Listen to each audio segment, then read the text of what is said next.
আসসালামু আলাইকুম। কালকে কিন্তু দিনের প্রথম ম্যাচে মাঠে নামছে নোয়াখালী ভার্সেস রাজশাহী। এতটা আশা ছিল ভাই বিপিএল এ। বিশ্বাস করেন সবচেয়ে আমি ব্যক্তিগত পার্সোনাল ভাবে আমি খুব আশা করছিলাম যে নোয়াখালী এবং ঢাকা ক্যাপিটাল হয়তোবা এবার খুব চাঙ্গা একটা টিম সাজাইছে। চমক দেওয়ার মতো টিম এবার কিন্তু হইছে মোটামুটি। মান ইজ্জত একবার পুরো হোন মারে ছেড়ে দিছে ভাই আমার, একবারে পুরোপুরি মানে এতটাই হোন্ডা মারছে আমার, আমি বলে বুঝাতে পারবো না।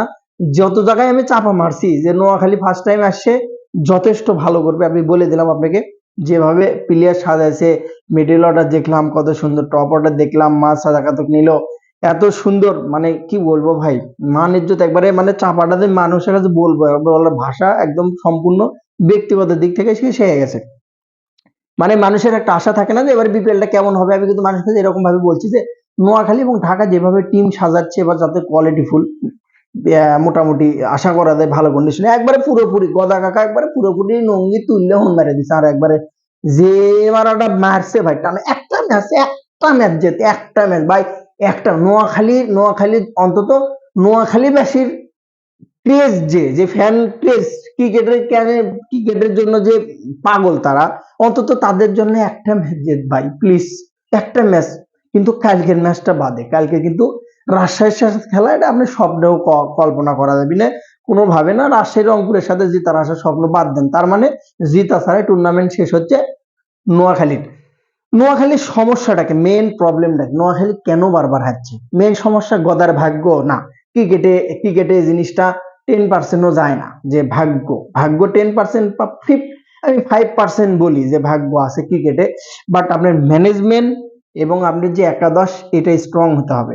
আপনি যদি কালকের ম্যাচটা, মানে আজকে যে ম্যাচটা হারলো, আজকে ম্যাচটা যে বাস খেলো ঢাকার সাথে, এই ম্যাচটা বাদে আপনি যে কটা ম্যাচ আপনি যদি দেখেন, মাত্র 6টা ব্যাটার নিছে, একদম জেনুইন 6জন ব্যাটার, আর বাকি যে 5জন আছে সবগুলোই বলার, ও চলে না, অচল মাল। তো আপনি বিপিএল এ প্রথমবার আসছেন, আপনি তো খয়রাতি টিম না, অর্থাৎ প্রথমবার খয়রাতি টিম ছিল হচ্ছে, আমরা চট্টগ্রামকে খয়রাতি টিম বলেছি, বিসিবির হাতে যে সেই টিম কিন্তু এখন বিপিএল এর সেরা টিমের 1 নম্বরে বা সেরকম কন্ডিশনে কিন্তু চলে গেছে। আজকেও কিন্তু 198 টার্গেট দিয়েছে সিলেট। তো এখন যেহেতু খয়রাতি সারিতে নোয়াখালী পড়ছে, তো আপনাদের যদি টাকা পয়সা বাজেটের সমস্যা থাকে তো সেভাবে আগাতে পারতেন, বাট প্লেয়ার গুলো তো নিয়ে আসতে পারতেন।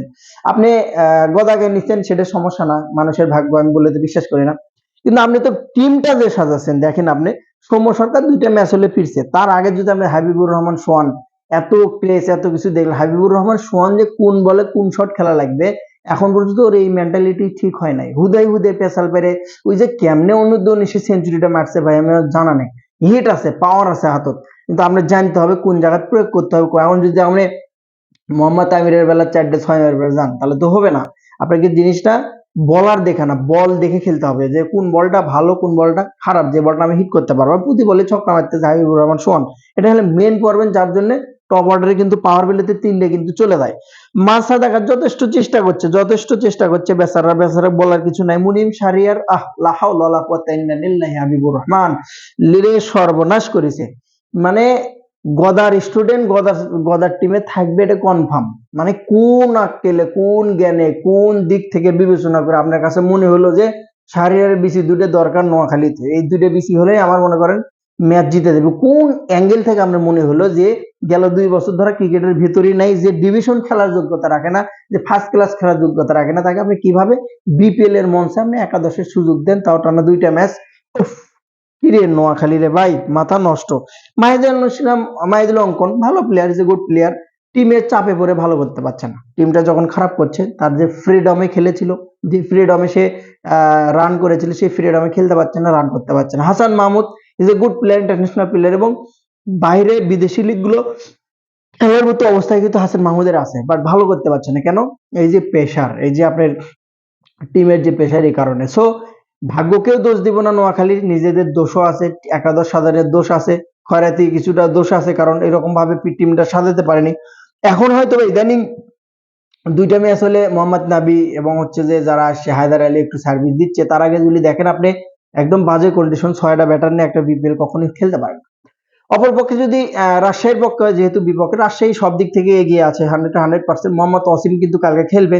মোহাম্মদ অসীম চলে আসছে অলরেডি বাংলাদেশের, রাজশাহীর সাথে কিন্তু যোগ দিয়েছে এবং একাদশটা মোটামুটি বলা চলে যে যদি আপনি খেয়াল করে দেখেন সেদিক থেকে সাহেবজাদা ফারহান চলে যাওয়ার পর, নেওয়াজ চলে যাওয়ার পর যতটুকু পারে গ্যাপটা পূরণ করার কিন্তু চেষ্টা করছে।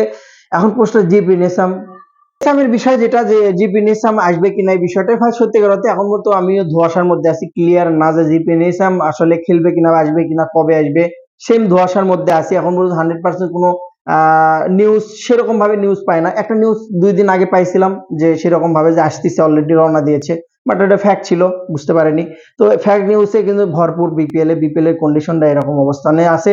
তো দেখা যাক কি কন্ডিশনে। তবে রাজশাহীর সাথে নোয়াখালীর ম্যাচটা সেরকম ভাবে আমি দেখছি না। নোয়াখালীকে অবশ্যই পিছিয়ে রাখা দরকার, কারণ যে কন্ডিশন, যে খেলা দিচ্ছে, রাজশাহীকে 100% কিন্তু আগায় রাখতে হবে। ভালো থাকুন, বেস্ট অফ লাক, সালাম আলাইকুম।